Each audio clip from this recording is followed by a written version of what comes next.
Anji Roewood, welcome to the podcast. Thanks, Trey. So happy to be here at Elevate.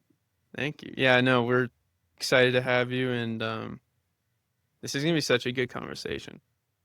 Uh, so tell us about who you are and what do you do, and then also why do you do it? Oh, I love that. Okay, who am I? What do I do, and why do I do it? All right, I'll start. I'll just go way back, and start with I was a broadcast communications major at Elon University. It used to be Elon College. It's Elon University now. They've really increased the value of my degree there.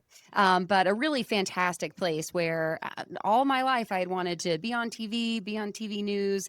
Well, I really wanted to be an actor on Saturday Night Live, but when I realized, there were more news jobs than there were, the 8 spots to be a cast member on Saturday Night Live, I thought, hey, maybe this is a better avenue to be on TV. So I majored in broadcast journalism.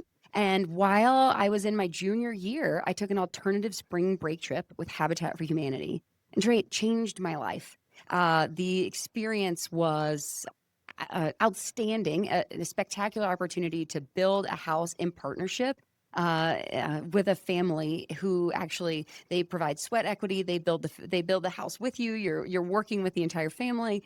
They are Habitat is such a great program. It's zero to low interest loans for these families who help build their houses with sweat equity. And Trey, I don't know if you would know the show, but MTV was actually there at our alternative spring break trip. And they had a show called Road Rules. So you should go back in the archives and check it out. In the late 90s, it was kind of the thing. And the show Road Rules was there, and we were representing Elon, but it was just a life-changing opportunity for me. I'd never given in service to that extent, to the point where I felt that really altruistic feeling of like, oh, I get why people volunteer. I get why people do this. And the Road Rules premise was that we were like super dorks that were not drinking for spring break and instead like building this house. And so they definitely made us. It was they definitely made us look like super dorks on the show, but it was a great experience. And then when I graduated, well, while I was there, their public relations department mentioned an internship that they had for a year. Well, it's really a staff role, a volunteer role, and you make $250 a month, but they provided housing. And they told me about this PR role where I could come back and work for public relations for the global organization.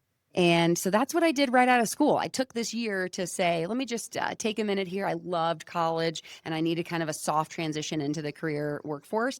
So I was a volunteer at Habitat in their public relations department, and I helped lead the PR efforts for the Jimmy and Rosalind Carter Work Project. Used to just be the Jimmy Carter Work Project, but the type of guy he is, he put his wife's name in there at one point and said, "Why do you just keep calling it Jimmy? Rosalind's a big part of this too." So what a spectacular human he was. And so after that, I went into broadcast journalism for about 2 years. Um, really enjoyed the experience, but wanted something a little more fulfilling. And I joined the Peace Corps about 2 years into that experience. So I was served in Bulgaria. And then when I came home, I really made a career out of storytelling, but for nonprofits and nonprofit missions. So I worked on the other side, where instead of being a news reporter that was telling the stories of these organizations, I was continually elevating and trying to get people to understand the stories about different nonprofits. And so had a great Peace Corps, AmeriCorps. At AmeriCorps, I worked for Outward Bound in one of their programs. Then I worked for the national organization. And then I went to Special Olympics, Georgia. After Special Olympics, I went to Girl Scouts. And in after Girl Scouts to a Council on Foundations, which was where the first time it was the first time that I was able to really understand from a philanthropist's point of view what it was like to really try to let's say you have to give $1 million away, Trey. It sounds really easy, right? But not if you want to make a big impact and you want to have a collective impact and you want to do something really meaningful.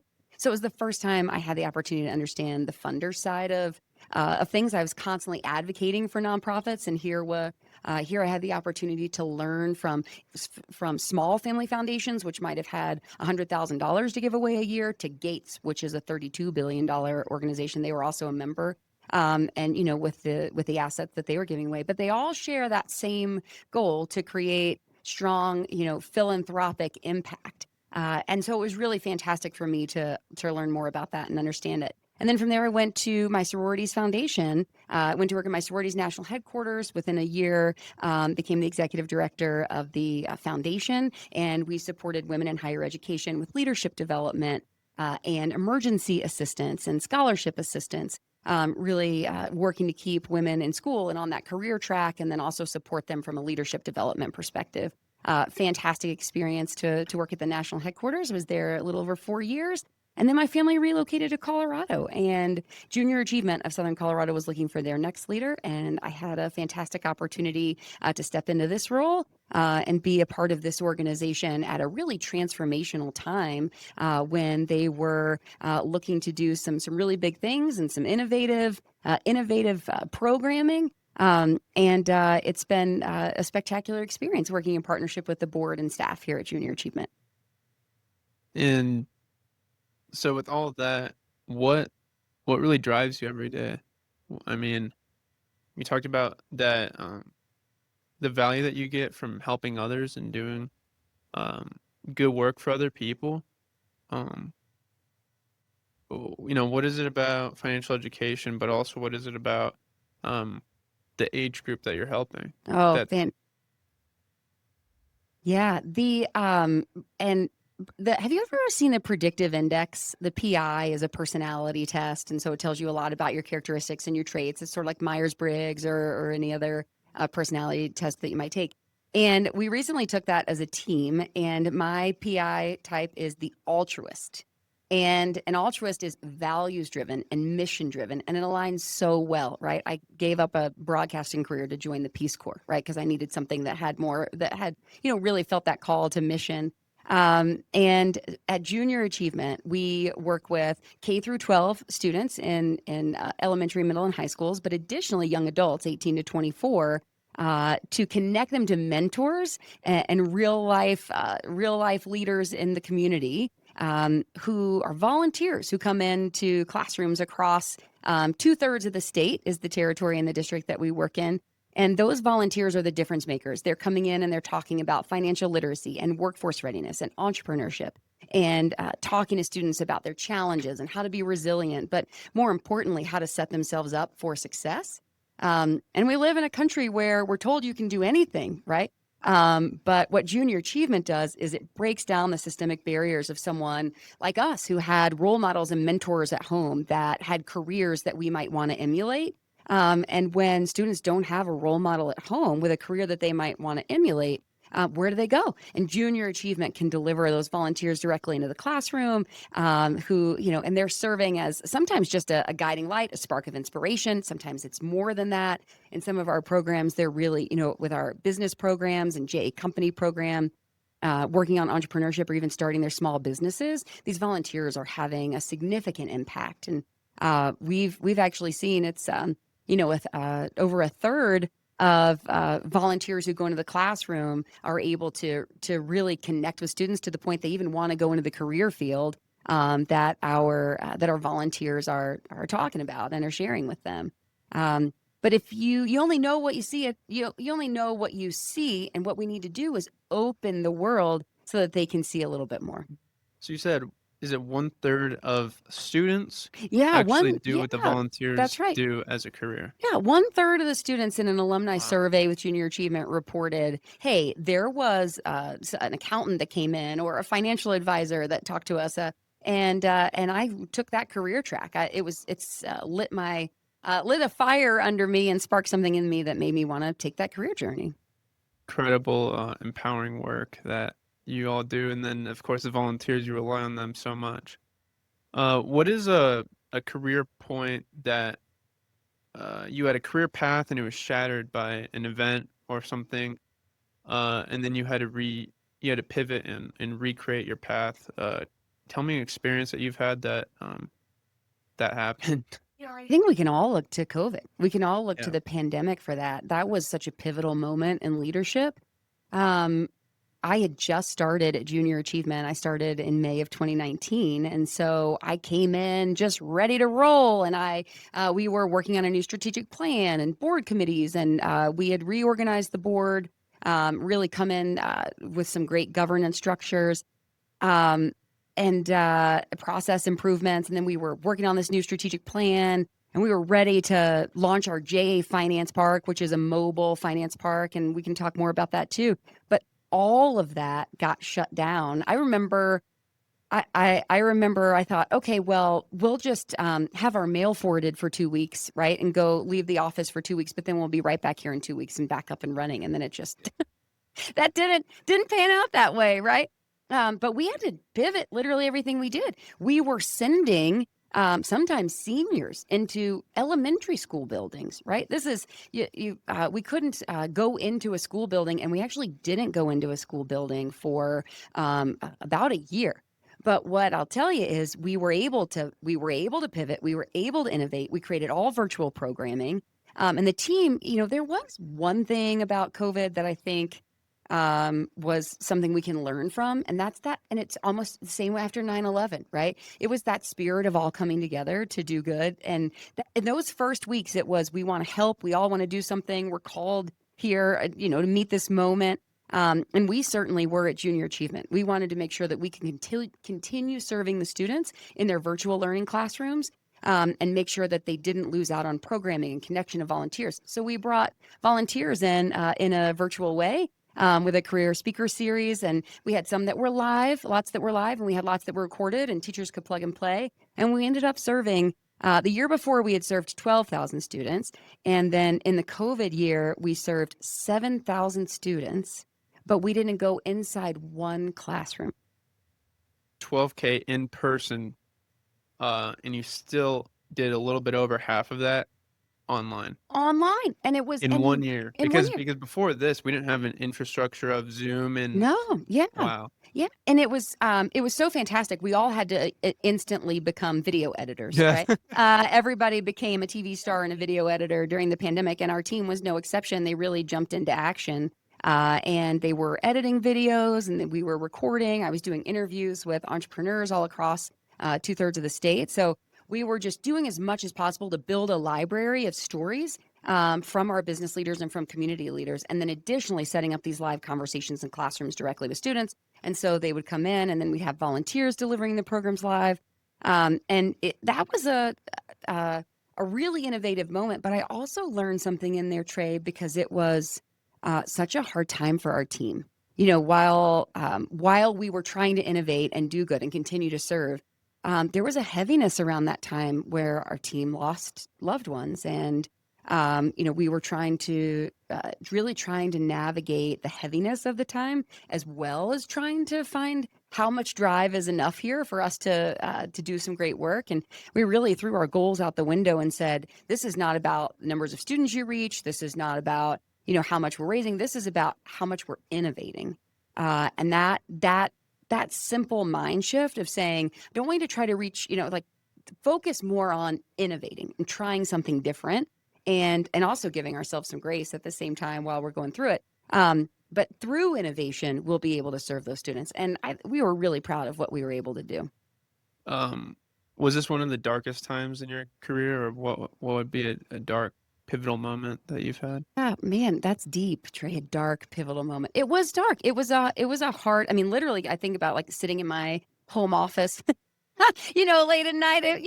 We ran the first virtual program, and had no idea how it would go, but we literally recorded an online show as a virtual program and at our gala, because our gala was in May. So when we all went home April 17th, our largest fundraiser of the year was just 6 weeks later, and we completely pivoted that whole thing online, and we delivered meals to people's homes. We actually had, oh, well, they could pick it up, excuse me. So we had 3 different meals set up with, working with small business restaurants across the city. And so you could choose a meal that you wanted to actually pick up and make a part of your JA Gala experience, but it was something that they would just eat at home. People dressed up and posted pictures. It was really, really fun to see all of the stakeholders and those supporters really coming together in that effort.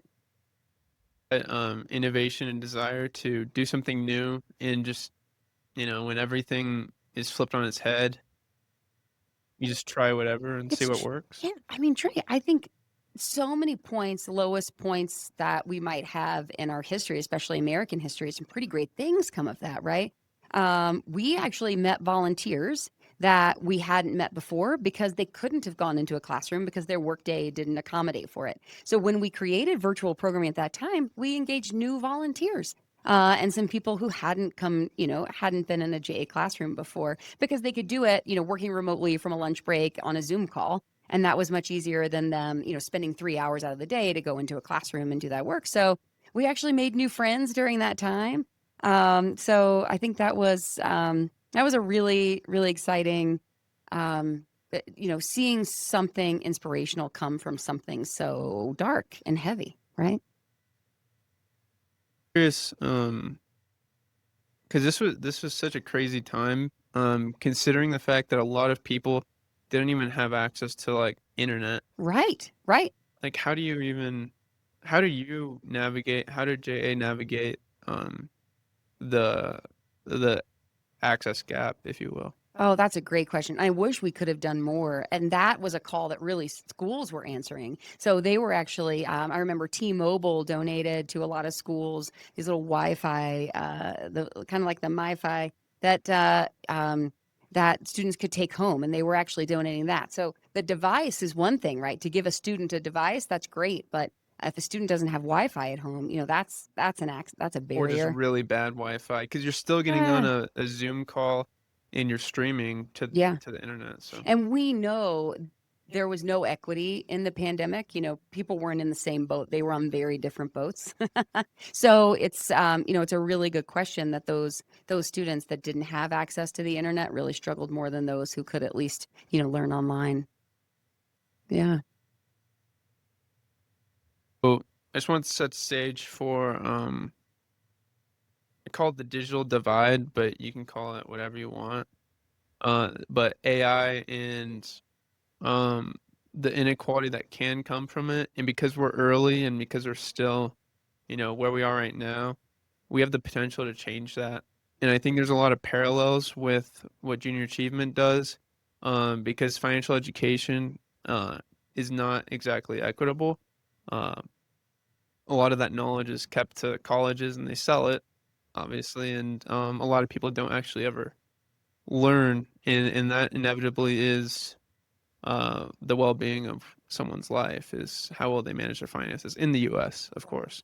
Um, and this could be even crazier because the inequity that finance has created, because it's been divided in who gets knowledge and who doesn't, who has access to mentors, who don't. uh AI is probably going to be way crazier, considering how much time it can save some people, considering the fact that one person will be able to, if they can't already, uh create a very successful business by themselves, um seemingly that only a team of very smart people could do. And then you're gonna have the other person who doesn't know how to use AI and has to compete against that. So given what you've seen with bridging the gap, given what you've seen with trying to level the playing field for financial education, how do we go about AI, um, and how do we help people adapt it, of no matter who you are, how much money you have, and what access you have to technology. So even we talked before this, Trey. So you have the paid version of ChatGPT. I have the free version of ChatGPT. And what you're getting, I saw what you were getting from ChatGPT looked way different from my free version, right? Yeah, it's much more sophisticated. So just taking a look at that, that's the barrier, right? That's the problem and the hurdle that's going to be in the way of access. And it's very similar to when students started with the internet. When we started, there are some programs now that are helping to provide internet for underserved communities and families, just ensuring that they have that access. But we're going to see the same thing here. We're going to see people move faster with AI. Something that I do love, though, is I heard Bill Gates talking on a podcast one time, and one of the things he was saying about AI, there's this fear about your jobs going away. And he was saying that he really sees it very similar to the Industrial Revolution, where it's not that our jobs will go away, but we'll be so much more efficient at them that we're going to have more time with our families. And I just love thinking of that in a scary time when people are concerned about, is this war games or, will the computer take over?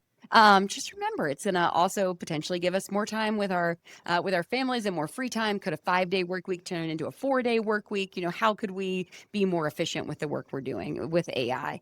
But I also see that it's up to our educators right now and organizations like ours. So one of the things that we're going to make sure we're doing is introducing the mentors and the volunteers that are working in that space into classrooms. It's a bit tricky though, Trey. I serve on the Pikes Peak Business and Education Alliance, and it was really clear to see that educators have a hard time with how to manage AI. I mean, it can do the students' work for them, right? So how are they grading a student if the student is using AI? But we had business leaders in the room and we had educators in the room really trying to say, we need, and corporate partners are saying, hey, when you graduate somebody, we need them to be ready to work in AI. And the teachers are saying, I can't do that because it'll do all their homework, right? How do I know that they've learned or studied anything? That is going to be the ultimate challenge is understanding how do we train someone to use AI in a way that is still creating, still delivers the intellectual capacity training that we need to make sure education provides our students so that they're not mindlessly going in saying, I'll just have AI do everything for me. How do we teach students to get the better impact from AI and to use their intellectual capacity to use this system so that it elevates their work, doesn't completely do their work? And then how do we find that in the school system to ensure that as we're educating students that they're able to use these tools? They've got to learn how to use them because when they get out into the workforce, they're gonna want them to use these tools to be faster and more efficient. And if you can't, yeah, you're left behind, right? So that's going to be a challenge. I want to give you an idea that I have. Yeah. A great way to measure if someone's learning is have them go and learn a new skill with AI. It can be Oh, anything. And based on how well or how proficient they are at that skill, that shows you if that they they're can use it. learning, right? And that's how well they're using AI. Tell them what's an example of a skill that It you could would be want. anything.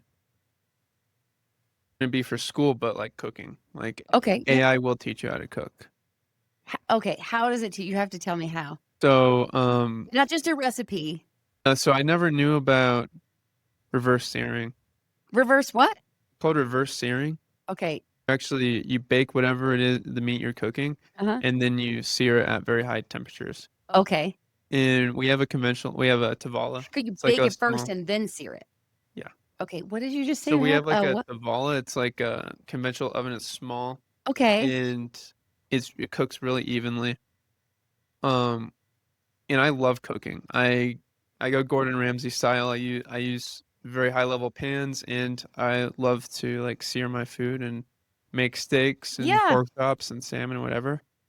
But I found how easy this is. It's crazy. So you put it in the oven, and Yeah. it gives you the perfect time, You, tells you how to season, you tell it etc. what you're cooking. And you just give it your ingredients that you got, and it will craft up your recipe that or whatever recipe. Oh. Um, you could, I mean, it depends how you prompt it. You could Wait, is this probably, free or paid? Can I do this on my free version? yeah, yeah. Um, I would recommend using the reasoning probably because it will give you Okay. better. It'll probably give you better information. Okay. But yeah, it gets you the time, it gets you everything, and then it shows you what to do. So it's so simple. It's like I just made a steak. I just made 2 ribeyes yesterday. I'd always sear those on the pan, right? Right. But this is insane. It actually tastes better to me, Oh, I bet and I because it probably cook very well. seals in the juices and Oh things. my, the juices. I've never been at a restaurant, and I've been to like pretty nice restaurants. I've never been Yeah. to a restaurant that has that much juice and tenderness. Wow. And I cook some things that are like from Costco, like Okay. just big batches of pork chops, Yeah. extremely cheap, like $3 a pound, whatever it is. Yeah.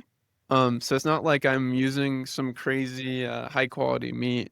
on some occasions. Wow. Does And it tell you what spices to yeah, use? Okay. and Okay. whatever you have, Mm. it would give Oh, you because you're gonna put recommendations. in, I have, It already knows what I we have have some because I already Tenzies. told it a Okay. long time ago, and it remembers. It knows me. Yeah, yeah. And I do have that on my free account. I do have an Yeah, account that it knows me, and I love that. but Are you nice to yours? Do you say thank you and you're yeah, welcome? I do too. we're good friends, Yeah. I would So say. do you think that helps? I can't figure out, Trey, if It that is does. They've done a it's study. helping Yeah, me when I'm nice to it. It's yeah. It helping. gives you better output. Yeah, Really? Is that a fact? it is. They did a study on Oh that. my gosh. Okay. Yeah, Well, because I feel like I need to be very nice. I try to say like, "Hey, I love what you did there. Could you tweak this? yeah. Oh, really great. Thank you so much." Or glad I have. And it's nice to me But too, Yeah, Trey. Angie, it matches you. It So if does. you're gonna be excited or nice to it, it will match you. Scary. It's very frightening because I can see how I can see it. Like it does feel like this is my. It could be my best friend. It I could. could confuse it for someone who is my very close friend because of the way, because it's going to, what we'd want our friends in real life to do is to give us back what we give them, right? And it's making a friend. We're making friends. Well, I'm kind of here for it. I really appreciate, it's been fantastic for me. There's a lot of other things that goes along with that. We have to make sure that people are still interacting with people, and in the future when we have robots that are talking. We already have robots that can interact like ChatGPT. Right, So right. you can talk Do to, you and see it's the like, robots that ran the Boston Marathon? Or was no, it was one of the marathons, really? Boston, New York, whichever one just happened. It's April right now, so whichever one. Yeah, these robots ran it. I think four of them didn't finish, but yeah, they had somebody like going behind it with the joystick, kind of like hit it, going So it behind it. wasn't fully automated. It I don't wasn't running by itself yet. That's a good question. I don't think so. We need to check. We need to look that up. We need to look that up.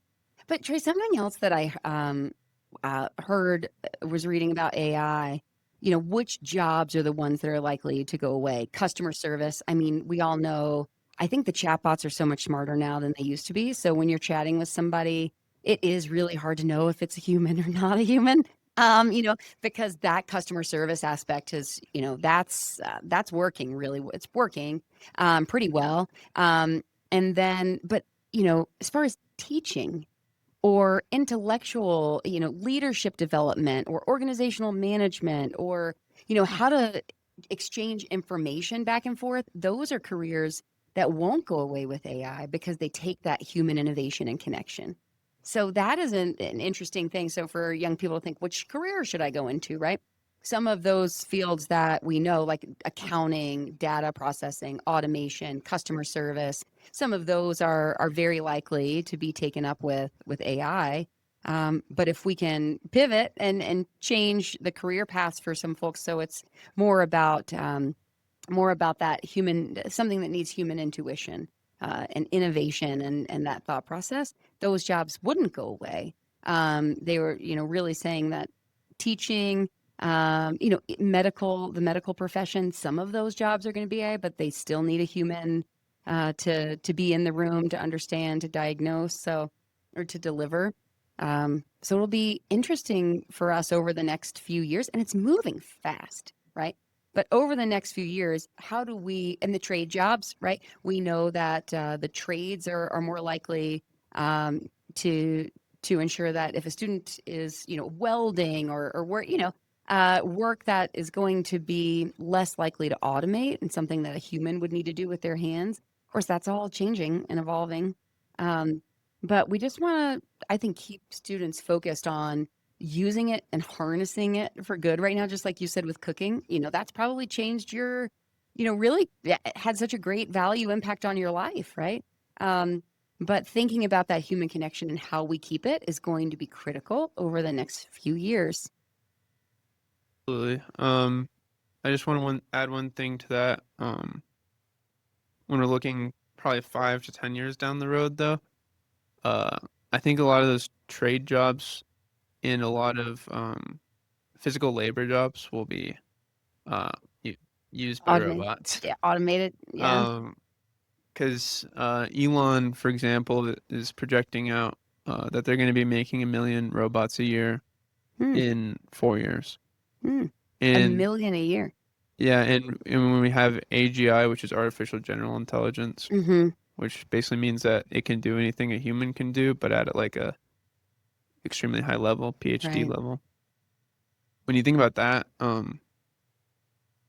makes me think that that's a business opportunity for a lot of people.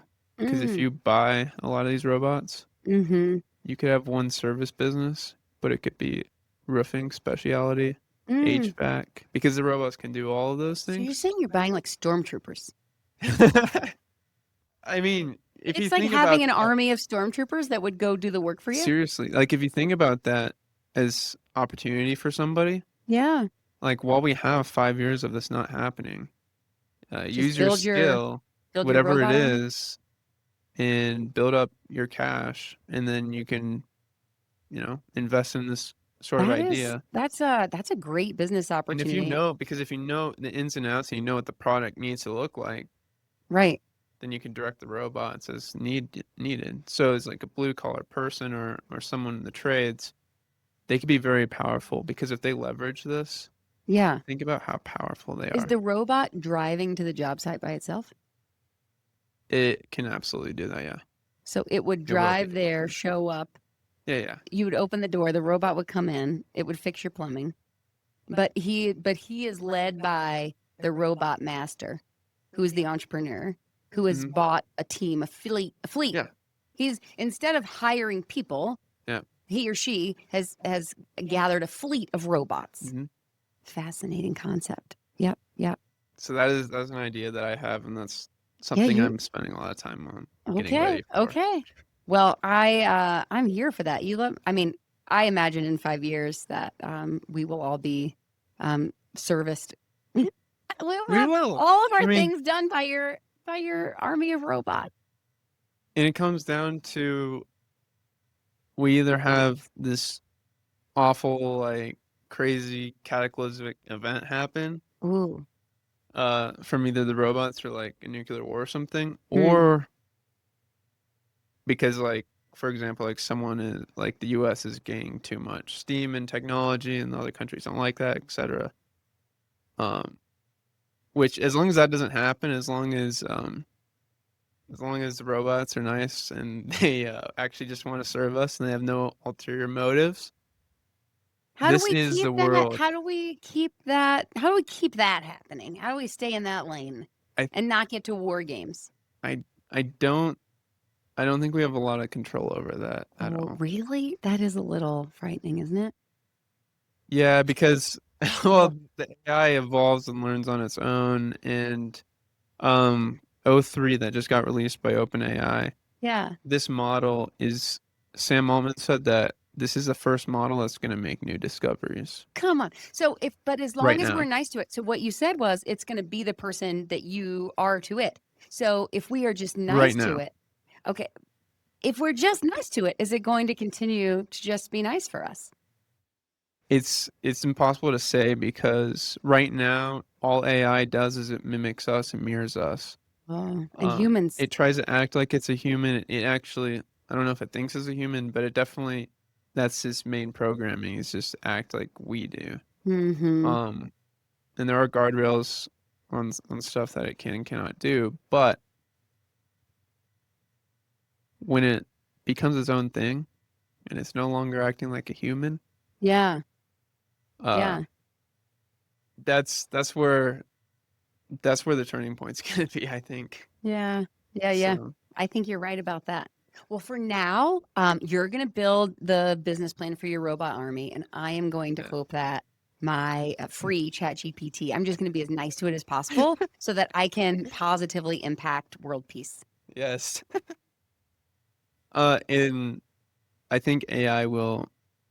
I'm actually pretty certain that AI will uh accelerate us extremely quickly Mm-hmm. to the idea of something like world peace. I Really? mean, if we don't actually we probably won't ever get there, but it'll If get we us keep it right, very it can take us there. close. I Really? think, People well, need to be talking about that more because we're talking more and more about it creating this nuclear annihilation, right? so okay, so if AI is objective and Mm-hmm. it is working for the benefit of everybody, then then it doesn't have these ulterior incentives Like ego, our leaders, power.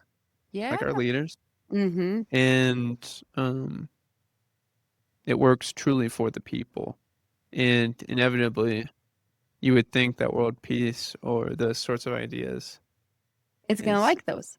It can be yeah, generated because it's working just for the people. It doesn't have any human instinct, emotion. agreed. Yeah. Well, that's fantastic. We need to, Trey, you need We to do make need to sure it's talk moving about that direction. this. And then Yeah. do we also need to talk about the environmental impact? So how many is there, have you heard about that as far as like how much water and energy it uses? I guess, is it run by like how much energy does it take to run the AI? It's Are we substantial. fine? Are we And in fine? fact, we're actually capped. We're actually capped. Like we would be more advanced right now in AI if it weren't for energy. Oh, got it. But with that said, Why? There's a processor somewhere. Like what is using the energy? the data centers and all the language models are using energy to process answers. I'm So picturing any like question you I'm ask picturing it, the old, the first IBM that was at NASA, right? I'm picturing this huge monstrosity of a computer that used to like, work like, like our phones do now, right? Is there a plate like a physical location place is using energy yeah, that Sam's? there's a ton of them. They're called data centers, and they are Okay. everywhere, and they store all of the NVIDIA GPUs and all the NVIDIA computers, and they basically hold all the information, and that's what the models run on. Wow. So yeah, they take a lot. Like these data centers are sizes of professional like basketball stadiums. Okay. They're massive. Okay. And so they're using a lot of energy. They use a lot of energy. But with that said, AI is and has been in NVIDIA as well, reducing um, energy cost and improving efficiency at the same time. Okay. Yeah. Can they use So, solar? Can they use wind? Can they use solar? Can they use renewable energy? Right? well, as they evolve, the AI as evolve or as the technology gets better, it uses less energy and produces more output. Are humans working at those data centers? How many humans Mm, does it take to run the data center? I mean, that's a those good are question. jobs, right? I don't know. I mean, And those are jobs, absolutely. it Yeah. seems like the data center jobs have to be something students could go into. Yeah. Yeah. I think I don't know how temporary those would be though. Okay. Um, You think we're evolving so fast that those are going to be demolished soon? Or? if those jobs are basically just setting up and racking the Mm. chips and everything in the computers, I think a robot would be doing that pretty So you're quick. saying it's the size of like a basketball stadium, like Pepsi Center, Didn't and it's just filled with multiple. racks of There's microchips. I don't know how many there are, but there's a lot of them. Wow. Okay. Okay. Every big company, Google, App, or not Apple, but Google, Microsoft, Meta, they all have extremely massive capital investments, and Sure. this is essentially where it's all going. Wow. Wow. That's We're fantastic. talking, we're going to be approaching $1 trillion here pretty quickly in a Whoa. year. Wow. Yeah. Wow. So it's a lot of money's going towards it, and that's what they're building out basically. Yeah. But on that, on all of this, um, I want to talk about mentorship because we brought that up. You brought that up earlier. Yeah. How does mentorship help people, and how do we scale mentorship to as many people as possible to be able to learn and just use AI Mm. and take advantage of the opportunities that are here?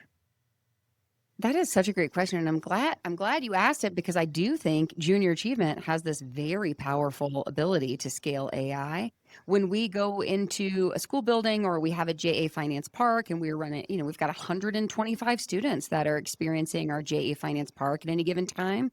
We've got 50 to 75 students that are participating in our JA Stock Market Challenge, learning about one of the ways to generate wealth in the American economy through the stock market.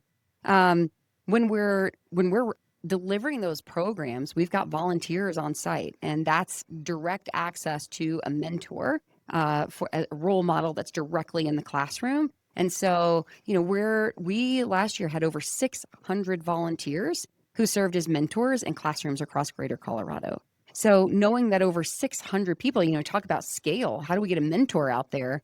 Well, those volunteers for junior achievement are doing it. They are in classrooms, they're talking with students, they are, serving as those mentors. I also think, Trey, we have an opportunity here just, through virtual conversations to set up mentorship matchmaking opportunities where maybe a student, there are some databases like this. We used one at FIMU Foundation where we actually had alumna mentors in FIMU connecting with younger students, and whether it was the college students and whether it was for their career or something they were going through personally, they were able to connect directly to a mentor. And I think mentorship, like I talked about building that house with habitat, it is very altruistic. It's something that you're doing that feels great. And if you find the right connection, the mentor and the mentee both have this great opportunity to learn. There are other nonprofits doing this work as well. Big Brothers Big Sisters, of course, is a great one to look to. Boys and Girls Clubs have mentors, right there on site. So our nonprofit organizations serving youth are working as hard as they can to make sure we're connecting role models, mentors, as volunteers directly into either an after-school program or a classroom in junior achievements case, or delivering online. But I think we have great potential to bring a real mentor directly into a classroom in a virtual way, so that students are continually connected to somebody.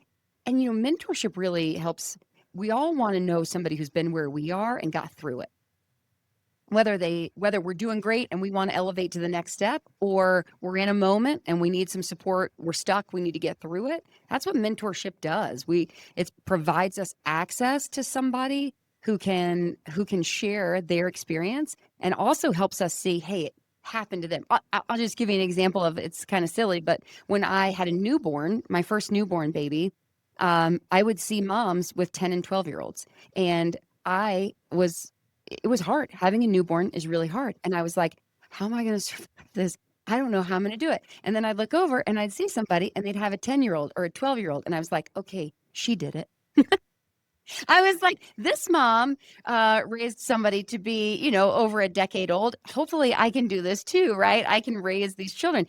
Just seeing somebody else who is at the next stage where you're trying to get to, having a conversation with them. And I would ask, moms questions like, oh, what are you doing? I would ask moms a lot of questions, but just because that having a mentor was important, starting as early as, when your kids are real little. But at work, it's the same thing. You're just looking at work or in life. You're just looking for someone who can show you what it's like if you get through the right now, or if you elevate forward from the right now. We are most qualified to help the people that, um, you've had problems, and those problems that you've overcome, you're most qualified to help those people with those problems. So a lot of people are embarrassed by their issues, or embarrassed by the challenge that they have. Yet when they overcome them, they oftentimes don't share that with people because maybe they're embarrassed by it. Like, you were an alcoholic, or you were a drug addict, and or failed business, and you don't want to think about that anymore. But truly, there are so many people out there that you're qualified to help that no one else is. And it takes that humility, right, to show up and share your story. It takes so much humility, so much vulnerability, so much guts and heart and soul to say, I'm going to share what I learned to help somebody get better. You could also just hide in a hole and pretend it never happened to you, and not help somebody else on the journey. But that is the key and the ultimate goal that we want students to learn through junior achievement when they're talking with these volunteer mentors. I'll sometimes be talking to somebody, especially a small business owner, an entrepreneur, or an entrepreneur who became a big business owner, and I'll say, we would love for you to share your story with students. And a lot of times we hear back, you don't want me to share my story. I mean, I had so many failures along the way. That's exactly who we want to share their story, because the students can learn from it. But not only that, we also have a mental health and well-being crisis in schools right now, and a lack of connection with students. And one of the things we know is that resilience is a challenge for students right now. Some of our benchmarking and outcomes measurements are related to, hey, will a student come to school today, right? How about teacher retention? Is a student more likely to want to come back tomorrow if they go through a junior achievement program? Because getting them to school is step one. We got to get them up. We got to get them to school, and then we got to get them to come back the next day. And then we want them to enjoy it and be inspired by it. But that's what we know is students need to understand resilience. If something goes wrong or you run into a wall, that's not the end. And that is such an important lesson that business leaders and entrepreneurs and our community leaders can share back with students. You were asking me about a dark moment earlier. A lot of our entrepreneurs have gone through, they've mortgaged their homes, right? They have their whole family's livelihood is caught up in their success. These are these are monumental, life-changing experiences. And when they can share their stories back with students, it helps the students see, hey, they got through something tough, and I can get through whatever's happening in their life right now. They think, they can get through the tomorrow, and then they can also look ahead to the future. I've found, Trey, a lot of times when I'm talking to students, that future focus is so hard. It used to be about going to work and saving for retirement, and you were looking, that 50-year mark down the road. Um, we talk to students all the time who just want to think for the weekend. It's the difference between saying, are you, at your first job at Taco Bell, are you investing any of your dollars into the stock market, right? And they go, no, but I do sports bet, right? They're betting on something that could help them win $50 for the weekend, or lose $50 for the weekend, right? And in a lot of cases, even more than that.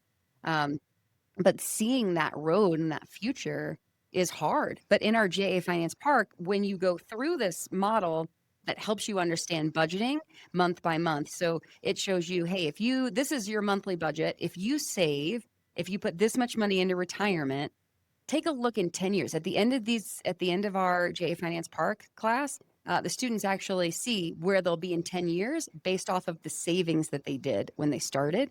And so you're able to say, look, it felt hard month to month, but in 10 years, you saved $20,000, right? And then in 10 more years, because of the impact investing, you're going to have, $50,000. Just really showing students what that looks like is helpful because that that focus is on the right now, and rather than really seeing a future, and we want students to see future. That's so true. That's so good.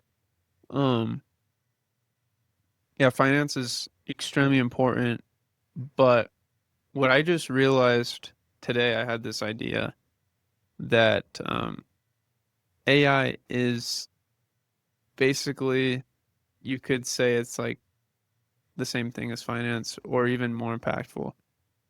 And I'll walk you through why I think that. So you learn finance, you make money and you save it and you grow it. You grow your wealth. Why do you grow your wealth? Typically, it's so you have time to do things that you want to do or Mhm, learn mhm. things that you want to learn. Yeah, Or it's for your kids to do things. You're basically buying time for people because time is our ultimate currency that we're all trying to chase. yeah, And so we trade money for time. That's effectively the main idea of money in right. a lot of ways. And I think probably the biggest benefit of money. And AI is so similar. If you learn AI, it saves you right now, it saves you 8 to 12 hours a week if you're Mm, using automated tasks mhm. and if you're using agents. Um 8 to 12 hours a week, 8 yeah. to 12 hours a week, and that's just on average. There are definitely Mhm, people that are saving way more time and doing way more with less. But that's what money does. mhm, It's no different. So, and you compound your knowledge. So the more you learn now, and the more you continue to learn every day, it compounds over time. mhm, And so I think as AI becomes its own industry and as it becomes a part of our daily lives in an extremely impactful way, like as much or more than money is. mhm, If you think about it that way, it's exact same principles as you do with financial education. mm, hmm, So yeah, I think so. I want to ask you because that brings me back to the question. I want to ask you if, as finance and financial education and knowledge, was emerging. It goes into the universities and people are selling it to students so they can make money in professions. Um, if we reverse back in that time where people were creating where it would be accessible, would you lay it all on the school? Like if your job was to make it as equitable as possible, as we are right now with AI, would you, so is your approach make the schools responsible? They're going to teach all the kids.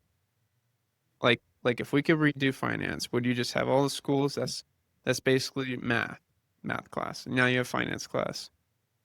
Um, is that the best approach, or is it a mix where you just have schools are teaching how to learn AI and use AI, and you have nonprofits like yourself who are teaching students in helping uh, put the microscope on the underserved communities? Oh, I think it's a layered approach, right? We want to make sure that we're getting the information, no barriers to access. And that's why we don't charge for our programs. Some J offices do for some programs and field trips. But we are delivering these programs without a cost to schools and school districts because of exactly what you say. We've got to make sure they're deliverable. Um, there are other financial literacy programs like you talked about that do come at a cost. Some of them are for profit, some of them are nonprofit, um, some schools are choosing, to use these for profit models. In some cases, banks are creating their own financial literacy programming. It's a good connection for them. They might also offer a debit card to students with a high school name. They'll go in and deliver a program, and you could sign up for a debit card while you're there. So that is it can be a bit of a slippery slope if you want to talk about sales in school. But it's we're bringing our bankers in, and just by saying the names of the bank or where they work, that's going home with students. So that's still great because they're getting that opportunity to talk about where they work, and sometimes they send merchandise home. But we don't have students signing up for a bank card when we go when we come into their classrooms. Um, but I think it's got to be a layered approach because there are so many students to serve. I mean, we have 169 school districts just in the lower two-thirds of the state. And right now we're serving 29. And there are 169 school districts. So we need to do more. It sounds like that's a lot that are not being served. Yeah. And Yeah. if that's happening with material like financial Yeah. education that's been around for so long, wow. And we're talking rural How are we going to communities. do this with AI? Yeah. Yeah. Is And it, do people just have to take this and learn it themselves? And we're going to do the best we can as nonprofits, as schools to do the best we can, but ultimately your destiny is up to you. we got to figure out that educator pathway, right? Um, you know, when schools started using computers, for instance, somebody has to be the first to say, I'm going to bring this into the school, and students are going to they're going to use a computer. Used to be the big desktop, and then, now students all get a laptop. Some students get iPads and they're learning with iPads, but it needs to be looked at just like another device or another asset so that schools are leveraging that technology and using it. So we can model what they did when they brought computers in the classroom. And Junior Achievement was one of the first groups to bring a computer into the classroom, actually. Um, but that's a model we've got to follow. How did we get students on, learning? Because it's a skill, right? Just if you start at the Industrial Revolution and keep going, through tech and the invention of these home computers, and then desktops, and then of course our phones. But when you look at that, it's a skill, and if they don't have the skill to use the computer, they couldn't get a job. So we taught them how to use computers, and now we need to teach them how to use AI so that they can get the jobs that they used to get just by knowing how to use a computer, right? So it's a multi-layered approach, and we've got to partner with our educators to make sure that the pipeline is there. How do we do it as fast as possible? Ooh, Because the previous model is too slow that's for a good this. point. Well, I think your robots. Are your robots They're doing this work? incredible. Yeah, that's a great question. Trey, that we need to ask because Because I yeah. even people aren't using, even students, and I'm not just talking about students here. I want to talk about everybody because we talk about career readiness. You talk about career readiness. I think that people in careers, even CEOs, are not career ready for Mm, the next. Could be very soon. that's a great point. It's a great point. Well, and CEOs, that's all about the intuition and the human connection. I think about so much of what I do in my day as a CEO, and so much of it is team management and priority management and ensuring that we're motivated and inspired to keep moving forward and to keep doing what we do, or to help make a difference between a priority, not make a difference, but to help um, which priority is most important right now. So um, yeah, I think you're exactly right in that we've really got to really retrain ourselves in how to go to work. Yeah, I thought something that people could do. I just thought of three simple, quick steps Okay, all right, that what you got? anybody can do to become much more proficient in AI. And you take this is just the beginning, and you take it and you go further with it. And I think for any, it doesn't. I don't care what industry you're in. I don't care what role you are. We're all starting at ground zero. A lot of us have your skill isn't where it needs to be, and it's not clear because no one's telling you to do anything. You just kind of have to figure this out on your own. So, number one, I said this earlier, have AI teach you a new skill. What Love is it. Like something that cooking. you want to do that you don't have time to go and take classes, that you don't have time to uh, buy and enroll in classes? Learn a skill and become well or Okay. good at it using AI. Number one, learn a skill. Number two, automate something in your life, in your everyday life. Mm. Um, Learn how to build an AI agent by yourself. Doesn't have to be super complicated. It's not Okay, as I don't even complicated as know where to people go to know. build an AI agent. Go You're to gonna have YouTube. to. That's gonna be next. That's Go to gonna be your. YouTube and you will be able to find very good resources on, but I'll let you I'll tell you some resources. I can also drop resources in the link as well. And then number three, I think this is very pivotal in the way we think and the way we operate every day, is use AI as a partner in your work and everyday life. Okay. Like Okay. I'm like already doing that one, good. and I'm nice So to we've it. talked about with Jonathan, we talked about using it as a thought partner.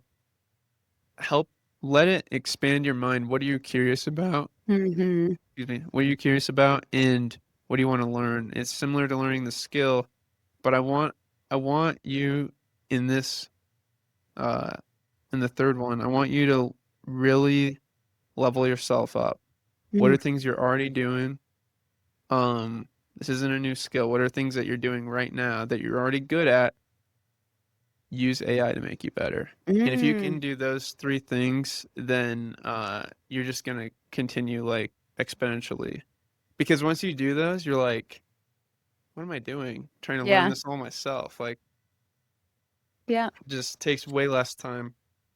But with that said, we are running tight on time, so it went by really fast. So fast. Really fast. Let's do a quick lightning round if you're Okay. go for that. Yeah. Okay. What's your favorite comeback story? And we'll say it. You go like 3 minutes. Oh, it's gonna be controversial. It's Mike Vick. I not my personal right, somebody that came back. Is that what you mean? Yeah. Michael Vick. Michael Vick, had his criminal dogfighting history. He went to jail. He went to prison. He went to prison. Went to Leavenworth. He had a mentor, Tony Dungy, the former coach of the Colts, who really helped him work through that and navigate that. I think that's an example of somebody like, what is prison for if it's not to make someone better? So he was a completely different person when he came out of prison. Um, and does somebody who makes a really bad decision have to live with that for the rest of their lives, or do they have the opportunity to rehabilitate? Mike Vick rehabilitated, worked with mentors, came out, and you know, I I think even even when we do something like what he did, where he was leading these dogfighting rings and dogs were being harmed, I mean, it's so horrifying to think about. But how, if you make a bad decision once, how do you come through it? And he came through it, and he's somebody that I always look to when I think, hey, if he got through it, and it was took a mentor. It took Tony Dungy, the mentor, to help him on that journey. So his 30 for 30 is a good one if you ever want to watch it. He can help people in that sort That's of right. life. So it's just Yeah. becomes exponential. Not only is he off, he's not doing that anymore, but now he can actually help.